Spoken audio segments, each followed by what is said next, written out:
মসজিদে বড় বড় ফেস্টুন দিয়ে লেখা থাকে তারাবির নামাজে, জামাতের নামাজে মুরব্বীরা যখন সামনে নামাজ পড়বে, পিছন থেকে যদি ছোট বাচ্চাদের চিল্লা চিল্লি আর কিচির মিচির শব্দ শুনতে না পাওয়া যায়, তাহলে ভবিষ্যৎ প্রজন্ম নিয়ে আপনারা চিন্তিত থাকুন।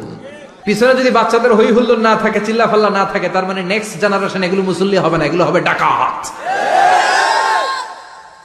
এজন্য এরা বিভিন্ন প্রজেক্ট চালু করেছে। 40 দিন টানা ফজরের নামাজ যে ছোট বাচ্চারা মসজিদে এসে পড়বে,